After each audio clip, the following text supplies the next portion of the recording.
Assalamualaikum warahmatullahi wabarakatuh. Hope you're doing well.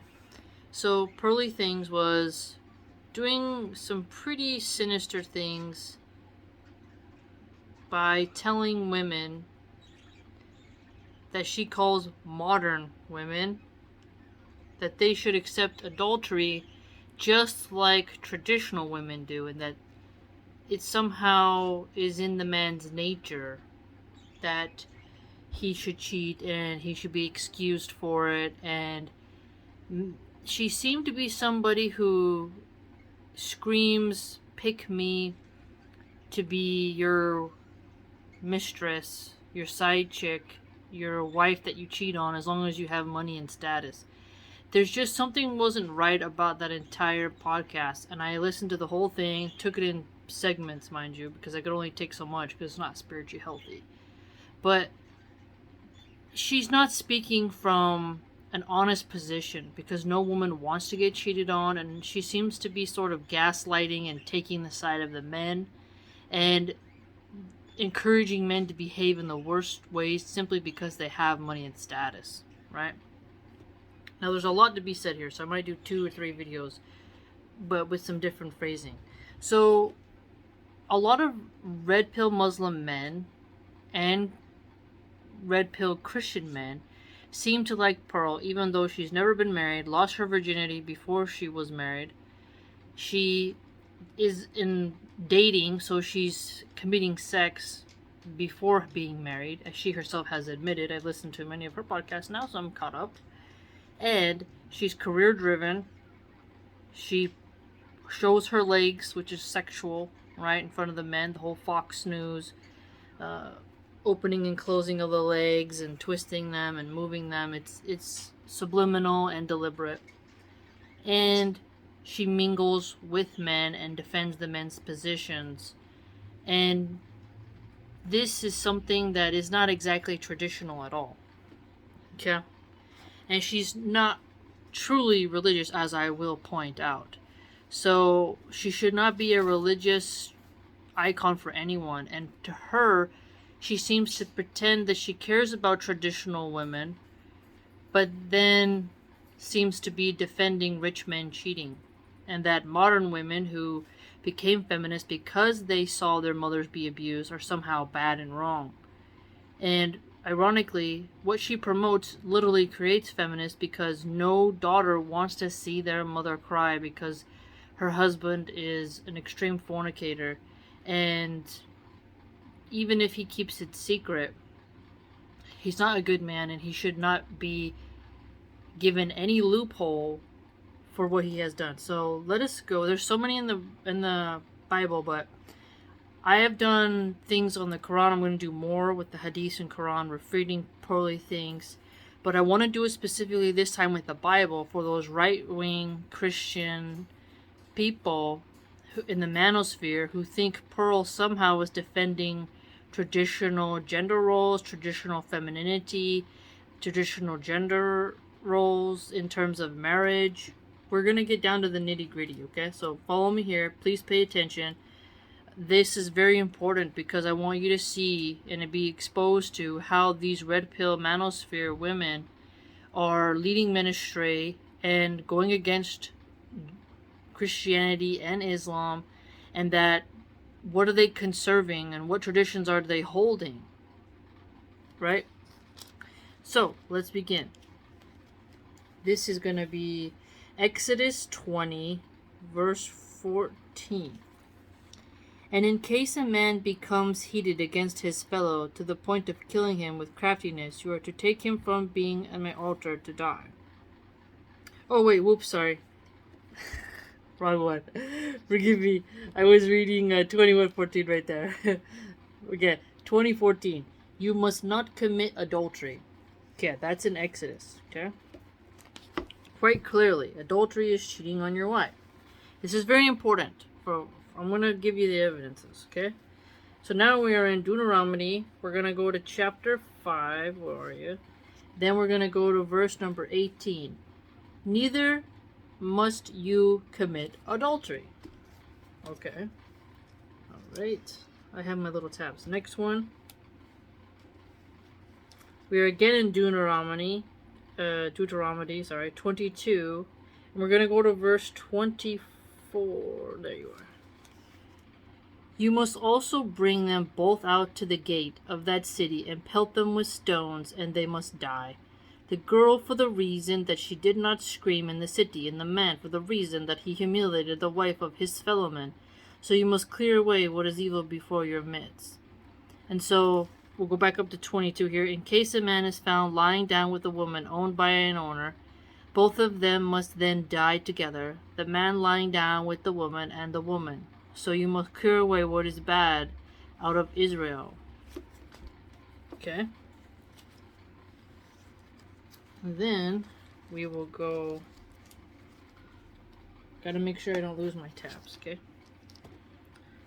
We are in Ezekiel, and we're going in chapter 16, verse 26.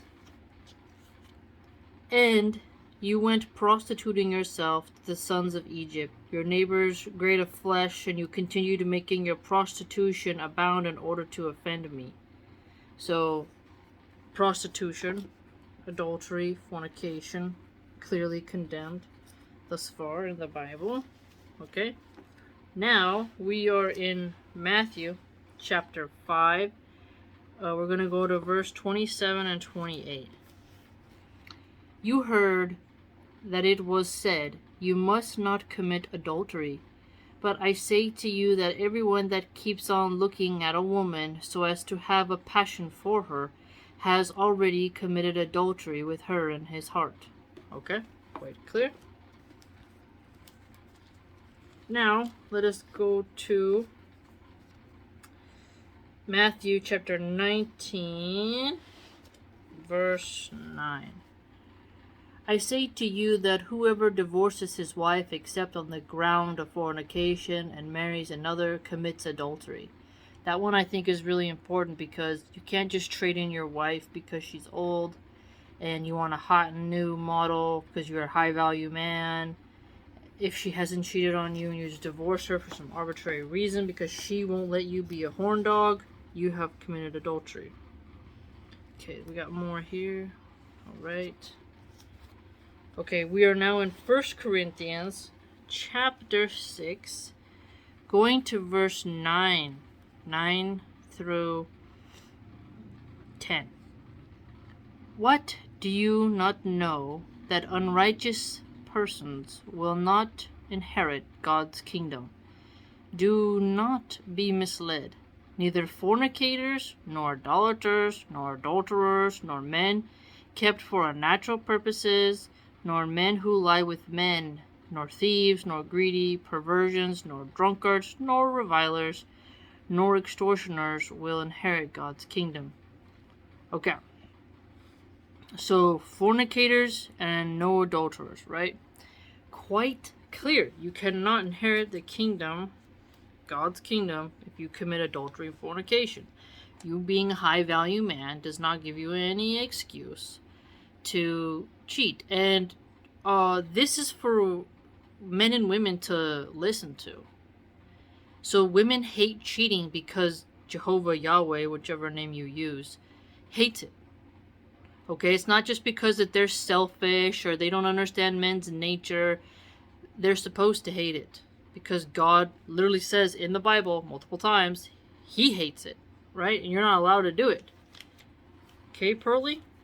Now we're going to 2 Corinthians chapter 12, verse 21. Perhaps when I come again, my God might humiliate me among you, and I might mourn over many of those who formerly sinned, but have not repented over their uncleanliness and fornication and loose conduct that they have practiced. Again, fornication. So it is a sin to fornicate. You're doing evil. You having status does not change how you must obey God's law if you're a Christian. Now we're in Galatians chapter 5, 17, and we're going to go to 19 as well. 17.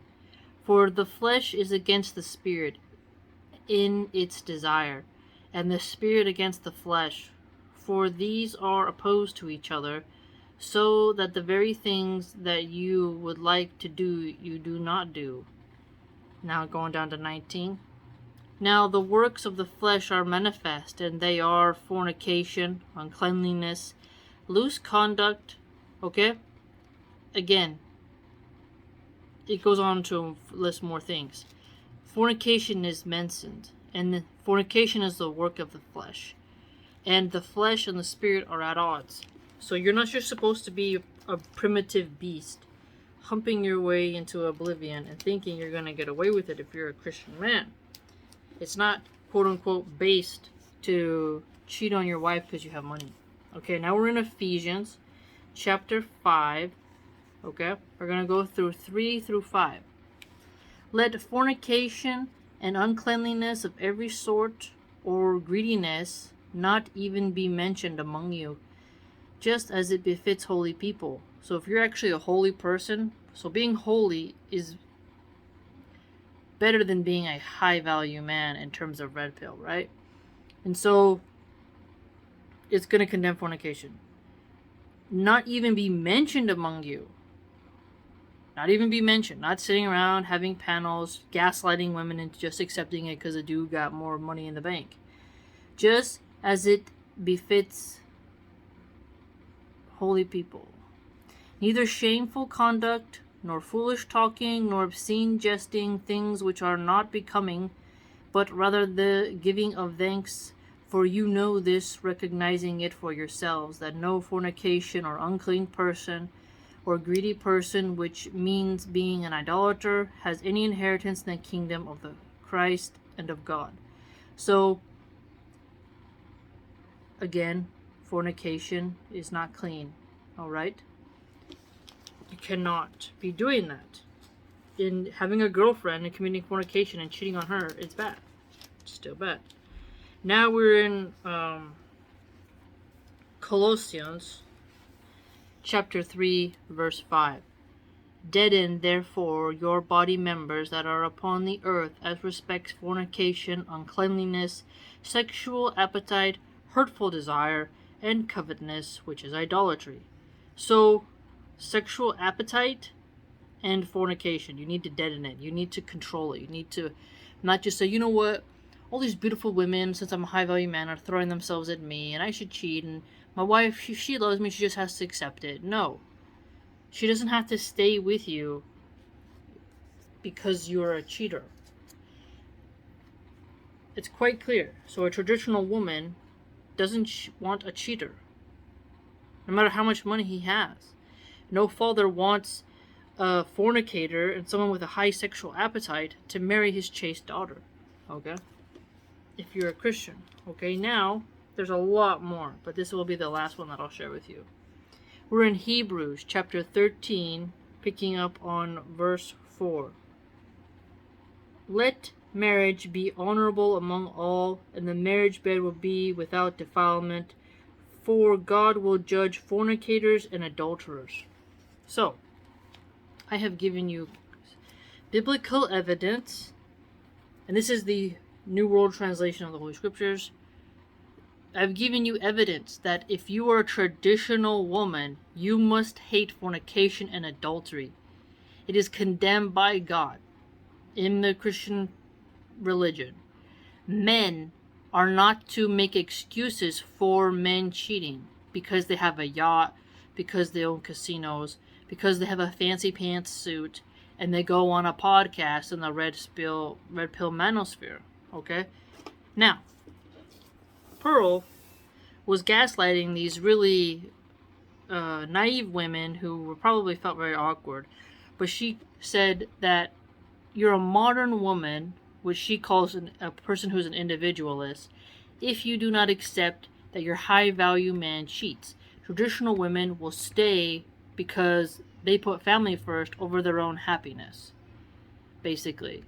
And the kids come first. Now, what Pearl is missing here is that no child wants to see their mother fighting with their father and being dishonored, and then going to school and hearing how kids are talking about how her mom was cheated on by her dad. No one wants to see that.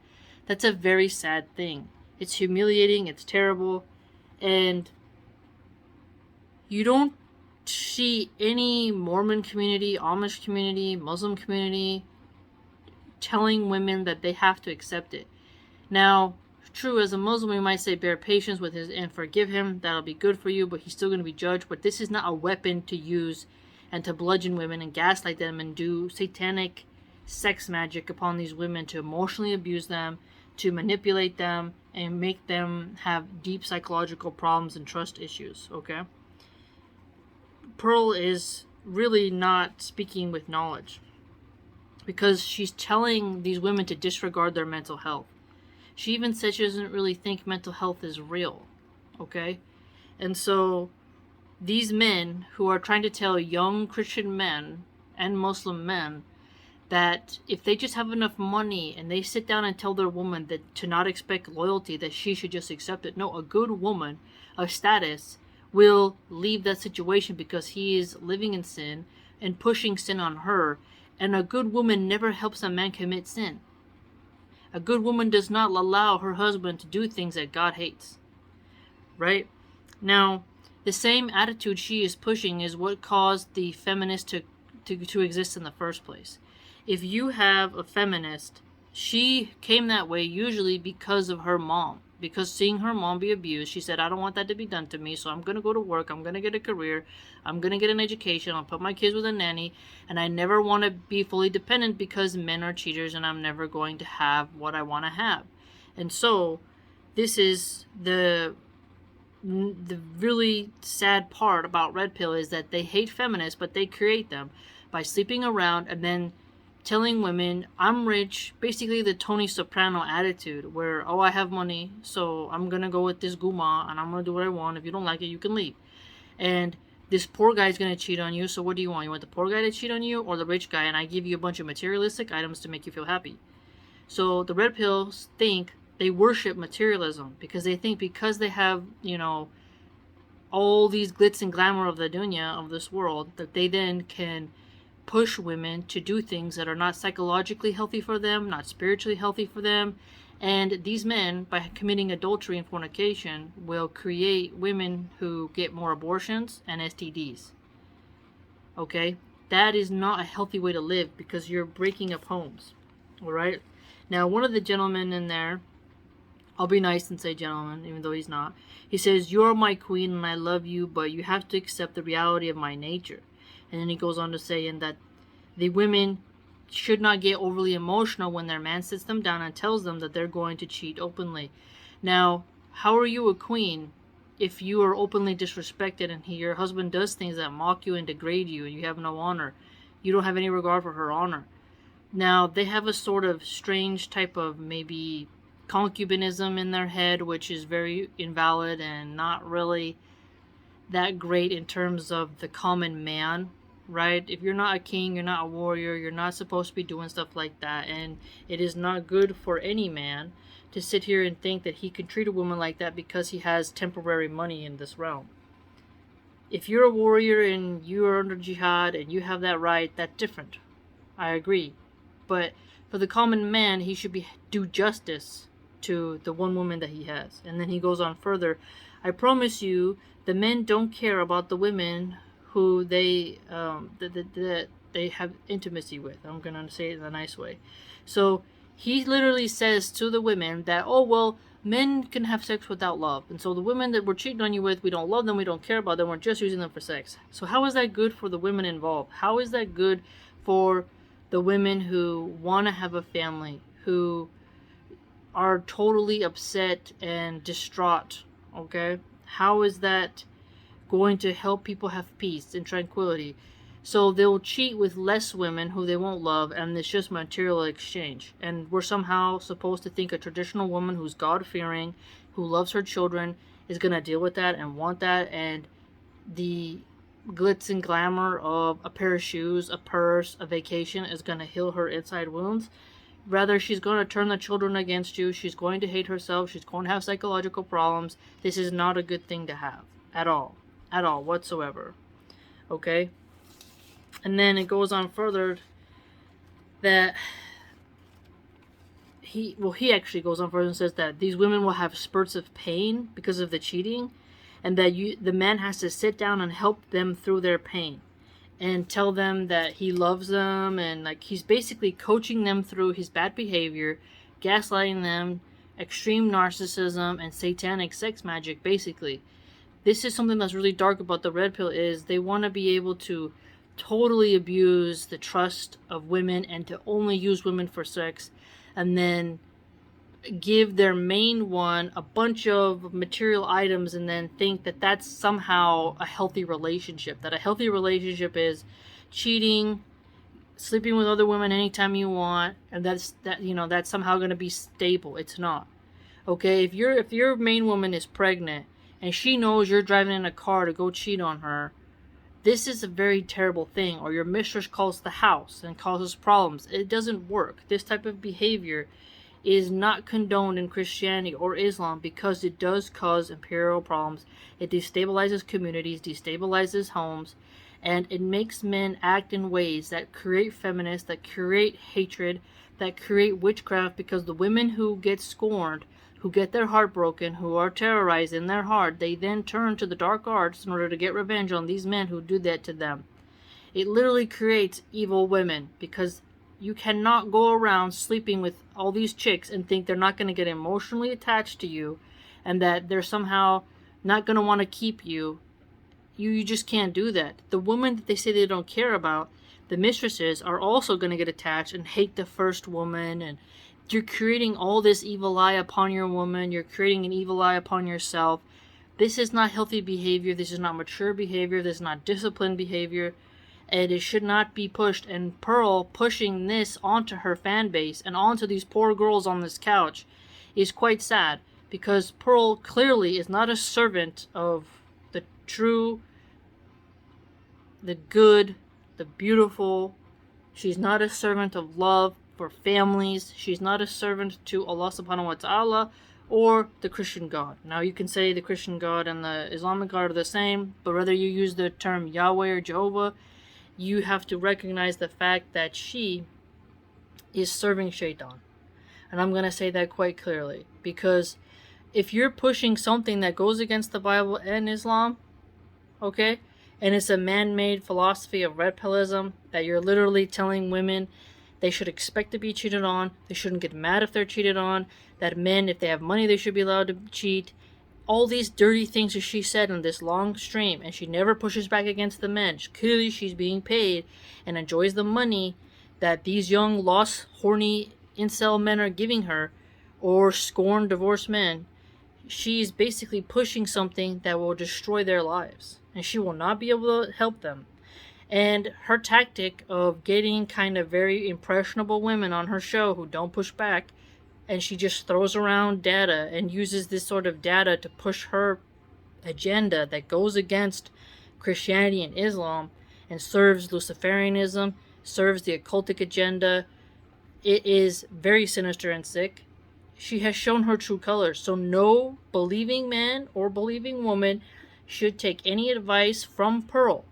She herself seems ready. She's, I think, 26. She's getting close to the wall herself. So she is struggling to find someone, and I think her plea to the red pill community is her trying to say, hey, I'm desperate, I want someone, I'll accept your adultery, just give me status, I'm this, I'm that, I believe in this red pillism, please, I'll promote Rolo, I'll do this, and I need this. So it just seems like an act. I gave you citations from the Quran last time, and now I'm giving it from the Bible, and so I'll do more, but Pearl should be fully exposed.